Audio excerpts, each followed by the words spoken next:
राधे राधे दोस्तों। आज हम आपको सुनाएंगे मौत छुपकर क्यों आती है, एक कहानी। अगर आप हमारे चैनल पर नए हैं तो प्लीज़ हमारे चैनल को सब्सक्राइब करें, वीडियो को लाइक करें और शेयर करें। बहुत समय पहली बात है, एक गांव में एक पति पत्नी रहते थे। उनके यहाँ पर एक पुत्र का जन्म हुआ। बच्चा बहुत ही सुंदर था, इसलिए उसका नाम वीर प्रताप सिंह रखा गया। वीर प्रताप चंद्र कलाओं के समान दिन दूना रात चौगुना बढ़ने लगा। वीर प्रताप को अब एक स्कूल में दाखिला दिला दिया। स्कूल उसके यहाँ से 3 किलोमीटर दूर था। वीर प्रताप सिंह को आने जाने में दिक्कत थी। इस दिक्कत के चलते वह केवल 5वीं कक्षा तक ही शिक्षा प्राप्त कर सका था। आगे की शिक्षा के लिए वीर प्रताप को शहर जाना पड़ता, जो उसके पिता ने अच्छा नहीं समझा। वीर प्रताप सिंह अपने पिता के काम में हाथ बटाने लगा। इस तरह अब तक वीर प्रताप की उम्र 16 साल पूरे कर चुकी थी। वीर प्रताप को किसी काम से शहर जाना था। वो घर से शहर के लिए रवाना हो गया। शहर तो वो गया तो अपने काम से था, मगर वहाँ पहुँचा तो पता चला मिलिट्री की भर्ती हो रही है। उसने भी अपना नाम वहाँ पर लिखवा दिया। 2-3 घंटे में शारीरिक नाप तोल और फिटनेस की जांच के बाद फिजिकल दौड़, बाकी की सब जो कार्य थे वो संपन्न कराए गए। जब नतीजे घोषित किए गए तो वीर प्रताप सिंह बहुत खुश था। उसे मिलिट्री में भर्ती कर लिया गया था। वीर प्रताप सिंह को वहीं रोक लिया गया। उसके घर वालों को सूचित कर दिया गया। सूचना मिलते ही वीर प्रताप के माता पिता ने एक मिली जुली सी प्रतिक्रिया दी। वे बहुत खुश थे। उनका बेटा मिलिट्री में भर्ती जो हो गया था, और दुखी भी थे कि इकलौता बेटा उनसे दूर चला गया और वो अपने बेटे से मिल भी नहीं सके। अभी वीर प्रताप मात्र 16 वर्ष का और 6 महीने का था। उसके शरीर का गठन ऐसा था कि वो इस उम्र में भी 20 वर्ष का एक जवान लगता था। वीर प्रताप को उसकी काबिलियत और ट्रेनर की अनुशंसा के आधार पर सूबेदार का पद मिला था। वीर प्रताप ने बड़ी लगन और मेहनत से कार्य किया। इस बात का उसे बहुत बड़ा फायदा मिला। जहां मिलिट्री के जवानों को 6 महीने से पहले कोई छुट्टी नहीं दी जाती थी, यह मौका उसे 3 महीने बाद ही मिल गया था। वीर प्रताप अपने माता पिता से मिल भी गया और उन्हें बता भी गया कि मिलिट्री की नौकरी मात्र 5 वर्ष तक ही करनी है। अपनी ड्यूटी पर वापसी के बाद वो फिर अपने देश की सेवा में तल्लीनता के साथ लग गया। सूबेदार वीर प्रताप सिंह का व्यवहार सभी साथी और अधिकारियों के साथ बहुत ही मधुर था। वह अपने काम बड़े साहस के साथ करता था। पता ही नहीं चलता उसे कब उसके 5 वर्ष नौकरी करते हुए बीत गए। सूबेदार को सुबह सुबह एक दिन पहले बुलाकर बता दिया गया कि तुम आराम करो और कल अपनी सेवानिवृत्ति ले लेना। कल सुबह आपको सेवा से फुर्सत कर दिया जाएगा। उस दिन वीर प्रताप सूबेदार बहुत ही सुस्त रहा। साथियों से बिछोह को लेकर वीर प्रताप बहुत दुखी था और खुशी भी थी। चलो अब घर माता पिता के साथ रहेंगे। अगले दिन सूबेदार वीर प्रताप को बुलाया गया और एक पार्टी आयोजित करके विदाई कर दी। इस मौके पर उसे एक बड़ी सी टॉर्च, एक पिस्टल और कुछ कारतूसों से लेस कमर पेटी भी भेंट की गई। सूबेदार अब यह सामान लेकर वहां से विदा हो लिया। सूबेदार अपने घर के लिए चला जा रहा था। पैदल का रास्ता था। वो शाम तक एक शहर में पहुंच गया। वहां उसने रात गुजारने के लिए एक छत की आवश्यकता थी। लोगों ने उसे शहर के जमींदार के पास भेज दिया। जिस शहर में सूबेदार रुक रहा था, उस शहर का नाम उस समय भूतगढ़ था, लेकिन उससे पहले उसका नाम सुंदरगढ़ था। भूतगढ़ पड़ने के पीछे का रहस्य भी बहुत ही अनोखा था। इसलिए सूबेदार भूतगढ़ में ही रात बिताने की सोचने लगा। वह जमींदार के घर पहुंच गया और उसने जमींदार को अपनी बात बताई। जमींदार ने सूबेदार से कहा, भाई जगह तो है, लेकिन मैं तुम्हें वहां भेजूंगा नहीं। वहां पर भूतों ने अपना डेरा जमा लिया है। इतना सुनकर सूबेदार वीर प्रताप सिंह ने कहा कि देखो जमींदार साहब, मैं एक फौजी हूँ, इसलिए मुझे किसी भूत प्रेत से डर नहीं लगता, इसलिए आप मुझे वहां जाने दो। जाने से पहले मेरी एक विनती है। जमींदार साहब बोले, बताओ क्या? तो सूबेदार बोला, मुझे खाने के लिए कुछ अखरोट और जलाने के लिए एक पैकेट मोमबत्ती और माचिस दे दीजिए। इतना सामान लेकर फौजी जमींदार की हवेली पर पहुंच गया। अपने लिए उसने उस हवेली में जगह साफ करके और मोमबत्ती जलाई, आसन लगाकर उस पर बैठ गया और अखरोट खाने लगा। फौजी को नींद की तो कोई चिंता थी नहीं, वह तो दिन रात तक जाग सकता था, इसलिए आराम से बैठा हुआ अखरोट तोड़कर खाता रहा। जब रात के 12 बजे तो भूतों ने भी एक अजीब सी आवाज करना शुरू कर दिया। इस पर उस फौजी सूबेदार ने भूतों से कहा कि देखो भूतों, मैं एक फौजी हूँ और मैं तुमसे डरता नहीं हूँ, क्योंकि भूतों से डरना मेरा काम नहीं है। तुम मेरा कुछ नहीं बिगाड़ सकते हो। तुम मुझे जब खाओगे पहले उस चीज को तो खाकर दिखाओ जिसे मैं खा रहा हूँ। इन बातों को सुनकर भूतों का सरदार सामने आ गया और बोला कि ऐसी क्या चीज है जिसे तुम खा सकते हो और हम नहीं खा सकते? इस पर फौजी सूबेदार ने कहा, अगर कोई शर्त रखो तो मैं तुम्हें वह चीज दूंगा। तो भूतों के सरदार ने कहा कि देखो, मेरे पास एक जादुई थैली है, मैं तुम्हें वह जादुई थैली दे दूंगा। तब सूबेदार फौजी ने कहा, यह जादुई थैली क्या क्या काम कर सकती है?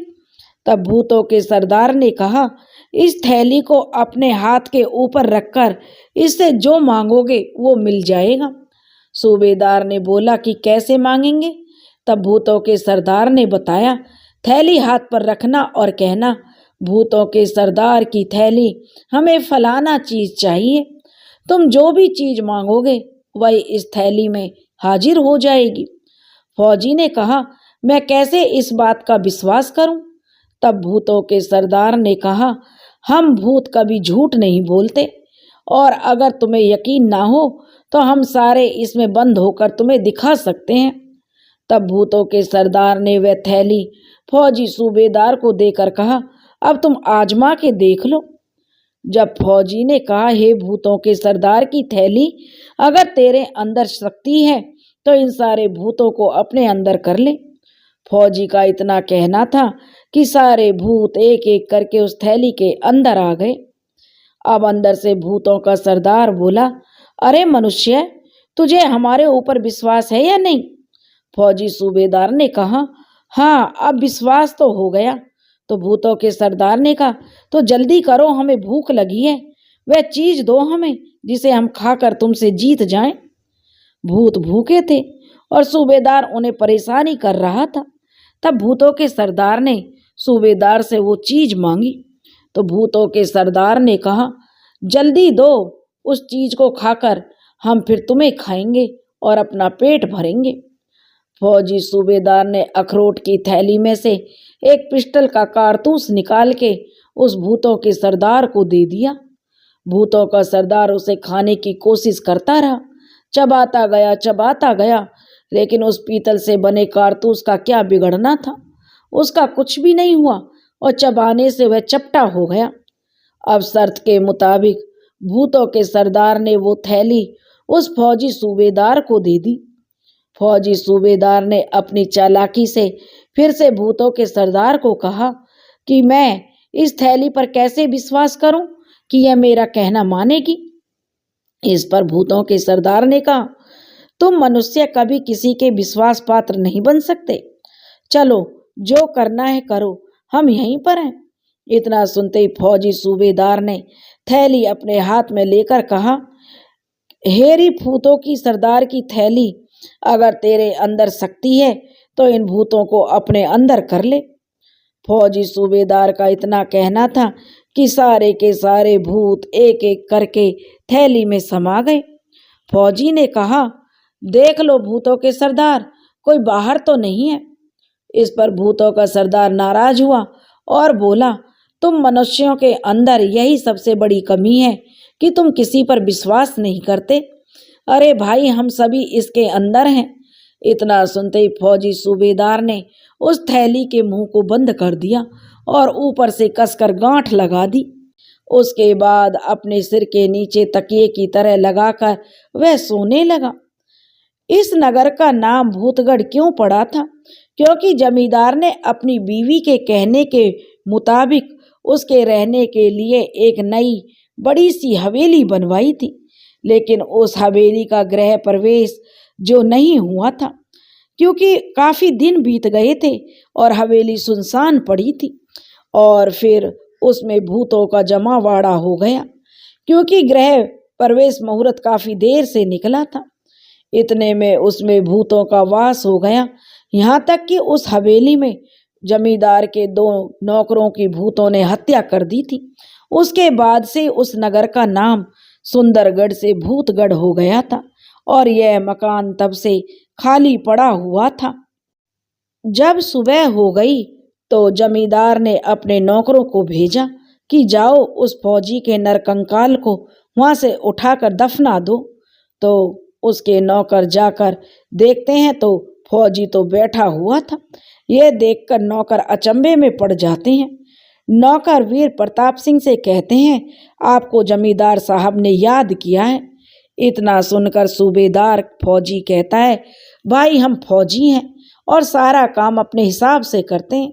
स्नान ध्यान के बाद हम जमींदार के पास आएंगे। इसलिए सूबेदार स्नान ध्यान करने के बाद आराम से जमींदार साहब के पास गया और अपने मूंछों पर ताव देकर जमींदार के कहने के मुताबिक उसके सामने पड़ी कुर्सी पर बैठ गया। फिर वह फौजी सूबेदार उस जमींदार से कहता है, जमींदार साहब, आप अपने मकान में बड़े आराम से रह सकते हैं, उसमें अब कोई भूत बला नहीं मिलेगी। यह सुनकर सूबेदार बड़ा खुश होता है। जमींदार फौजी सूबेदार को कुछ इनाम देने की कोशिश करता है। इस पर फौजी जो कहता है कि जमींदार साहब, मैंने देश की सेवा में 5 बरस लगाए हैं। जब उन्होंने मुझे जितना दिया उतना ही मेरे लिए काफ़ी है। उसी की बदौलत मैंने आज आपकी हवेली भूतों से खाली कराई है, नहीं तो किसी में इतनी हिम्मत नहीं थी कि आपकी हवेली को खाली करा देता। वह हमेशा भूतों से भरी रहती और यह भूतगढ़ दोबारा कभी सुंदरगढ़ नहीं बन पाता।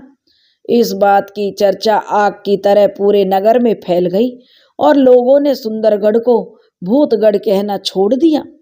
इसके बाद फौजी सूबेदार अपनी थैली को लेकर एक लोहार के पास पहुंचा। फौजी ने थैली को लोहार के अरहान पर रख दिया। उसके बाद लोहार से बोला कि लोहार भाई, इस थैली के ऊपर घन चलाओ। जैसे ही थैली के ऊपर घन चलता, अंदर से भूत चिल्लाते। सब भूत अच्छी तरह से पिट रहे थे। जब भूत अच्छी तरह परेशान हो गए तो फौजी ने भूतों से कहा, भूतों के सरदार, मैं तुमसे एक बात कहता हूँ जो तूने ही कही थी कि मनुष्य पर कभी भी विश्वास नहीं करना, क्योंकि मनुष्य किसी पर विश्वास नहीं करते। मैं भी तेरे पर विश्वास नहीं करता भूतों के सरदार, लेकिन अब मैं तुझे जब छोड़ूंगा जब तू यह वादा करेगा कि इस नगर के 12 कोस के दरमियान इधर उधर तेरी कहीं सूरत नजर नहीं आएगी। इतना सुनने के बाद भूतों का सरदार और सारे भूत बोले, हे फौजी, हमें तेरी बात मंजूर है, हमारी जान बख्श दो। तो फौजी ने लोहार से घन चलाना बंद करा दिया। सूबेदार ने उस थैली का मुंह खोल दिया। सारे के सारे भूत एक एक करके उसमें से निकल कर भाग गए। भागते भागते भागते भागते इतनी दूर पहुंच गए कि वे इस समय नगर से 12 कोस के दायरे में भी नहीं आ सकते थे। उसके बाद इनाम देने के लिए उस जादुई थैली को अपने हाथ में फौजी ने लिया और बोला, हे भूतों के सरदार की दी हुई जादुई थैली, अगर तेरे अंदर शक्ति है तो 2 बत्तख और दारू की बोतल इसके अंदर आनी चाहिए। सूबेदार के कहने की देर थी कि उसकी थैली भारी हो गई। उसने देखा उसमें जो बत्तख और दारू की बोतल आ चुकी है। तो सूबेदार ने दोनों लोहार को देकर उससे कहा, भैया इनको भून लो। एक बत्तख और एक बोतल उसको दे दी। भुनी हुई एक बत्तख ले खा पीकर आराम से फौजी वहां से अपने घर के लिए चल पड़ा। घर पहुंचकर फौजी अपने माँ बाप से मिला और उसे बड़ी प्रसन्नता हुई। उसके गांव वाले फौजी को देखकर बहुत खुश थे। रिटायर्ड सूबेदार फौजी के पिता ने अब उसकी शादी करा दी। सूबेदार शादी के बाद अपने परिवार के साथ रहता और खेती करता। गांव में सब उसे फौजी कहते। फौजी हमेशा अपने खेतों की देखभाल करता, अच्छी अच्छी फसल पैदा कर रहा था। फौजी ने नई नई तकनीक लगाकर उसने पैदा की फसल और गांव वालों को भी वैसी खेती करने के लिए प्रेरित किया। इधर इस बीच फौजी के एक बेटा ने जन्म लिया। जब फौजी के बेटा पैदा हो गया तो उसने गांव वालों को एक बहुत बड़ी दावत दी। एक दिन फौजी अपने खेतों पर काम कर रहा था। उसका बेटा पढ़ने गया हुआ था। अचानक मौत उसके सामने आकर खड़ी हो गई और बोली, फौजी अब तुम्हारा समय पूरा हो चुका है। मैंने तुम्हारे पास 3 संदेशे भेजे, तुमने सभी को नजरअंदाज कर दिया। इस पर फौजी कहने लगा, मेरे पास तो आपका कोई संदेशा नहीं आया। तब मौत ने कहा, मैंने पहला संदेशा उस समय भेजा था जब तेरे बाल सफेद हुए थे। दूसरा संदेशा उस वक्त भेजा जब तेरे मुंह के दांत बाहर निकल गए थे। तीसरा संदेशा उस समय भेजा जब तुझे आंखों से कम नजर आने लगा था। फौजी बोला कि मैं तो अनजान था, आपने मुझे बताया क्यों नहीं कि ये मेरे संदेशे हैं। तब मौत कहने लगी, मैं किस किस को बताऊंगी, सभी सहज अंदाजा लगा लेते हैं कि अब हम वृद्ध हो चले हैं, अब हमें मौत भी आएगी। तब जो सूबेदार ने बड़ी विनम्रता से मौत से कहा कि मुझे कुछ समय की मोहलत दे दो। तब मौत ने पूछा, तुम्हें कितनी मोहलत चाहिए? तो फौजी ने कहा, मेरे बेटे की शादी हो जाने दो और घर में उसकी बहू आ जाने दो। मौत बोली, चल ठीक है। इतना कहकर मौत वहां से वापस चली गई। जब फौजी के बेटे की शादी हो गई और उसके घर में बहू आ गई तो मौत ने दोबारा आकर उसके सामने दस्तक दे दी। अब मौत से फौजी कहने लगा कि अच्छा तू आ गई। तो मौत कहने लगी, ओ फौजी, तेरे घर में बेटे की बहू आ गई है, अब तू चल। तो फौजी बोला, मौत मेरे ऊपर एक कृपा और कर दे। तब मौत बोली, क्या चाहता है फौजी तू? तो फौजी ने कहा, मुझे खास कुछ नहीं चाहिए, मैं चाहता हूँ अपने बेटे का, जो मेरे बेटे के बच्चा हो उसका मुख देख लूं, अपने पोते का। मौत बोली, चल ठीक है, ऐसा ही होगा। इतने दिनों के लिए मौत ने फौजी को छोड़ दिया। अब जब फौजी के बेटे की शादी हुई और कुछ समय बाद जो उसके पोता भी हो गया तो उसके बाद फिर मौत आ गई और बोली, फौजी जो तूने कहा था वो हो गया, अब तू मेरे साथ चल, मैं इससे ज्यादा कुछ नहीं कर सकती। जब मौत ने ज्यादा दबाव दिया तो फौजी के बुढ़े दिमाग ने काम किया। उसे जादुई थैली की याद आ गई। उसने जादुई थैली को हाथ में लिया और बोला, हे भूतों के सरदार की थैली, अगर तेरे अंदर शक्ति है तो तू इस मौत को इसके अंदर कर दे। सूबेदार के कहने की देर थी, मौत थैली के अंदर चली गई। जैसे ही मौत थैली के अंदर पहुंची, सूबेदार ने थैली को कसकर बांध दिया।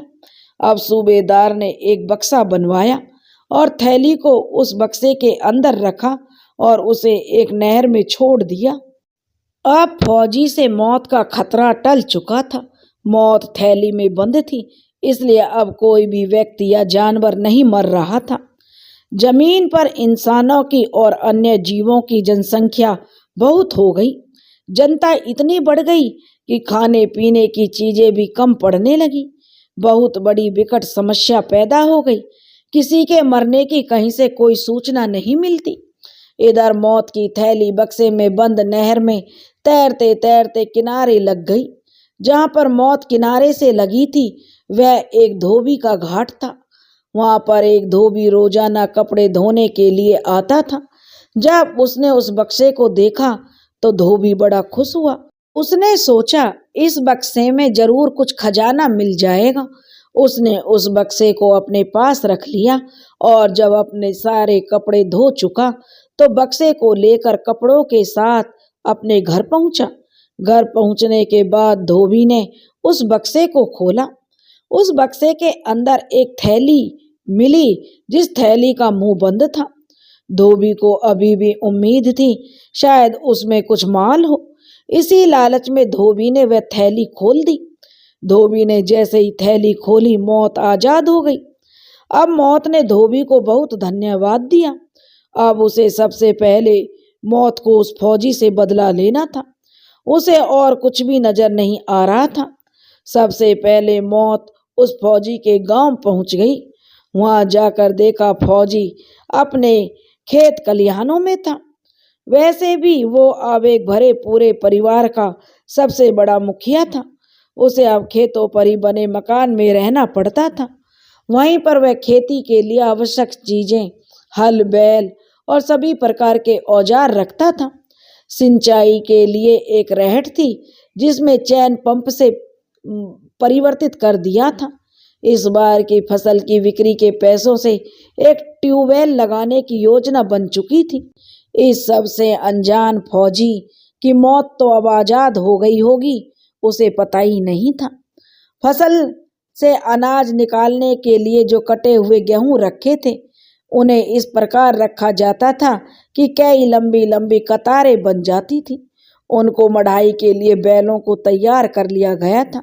अब मढ़ाई के लिए लांक लेकर उस जगह रखना था जहां पर बैलों से दाएं चलाएं कर उनसे अनाज निकालना था। इस काम को फौजी का बड़ा लड़का कर रहा था। मई का पहला सप्ताह था। गर्मी अपने चरम पर थी। लड़के को प्यास लगी तो वो अपने फौजी पिता से बोला कि छाया में रखे पानी को पीने जा रहा हूँ। अब फौजी ने लांक डालने के लिए जैसे ही बाई में हाथ डाला वहां पहले से ही सांप बनकर मौत छुपी हुई थी। मौका मिलते उसने फौजी को डस लिया। फौजी सांप के जहर से मर गया। उसके बाद मौत अब कभी भी कहकर नहीं आती है। पहले जिसकी मौत आती थी मौत उसे खुद जाकर बताती थी। इंसान ने उसके साथ बहुत धोखे किए फिर भी वह यमराज को किसी न किसी बहाने से संतुष्ट कर देती थी। परंतु मौत को इंसान ही ज्यादा चकमा देते थे, बाकी तो कुछ नहीं कहते थे। इसीलिए मौत फौजी के झांसे में आकर भूतों की दी हुई जादुई थैली में फौजी के कहने पर आ गई थी और उसे आगाह भी किया कि देख ले फौजी, मैं थैले में से आ गई हूँ। बस फौजी ने तुरंत थैली का मुंह बंद कर दिया। इसलिए अब मौत कहकर नहीं आती है। मौत को अब कोई ना कोई बहाना चाहिए।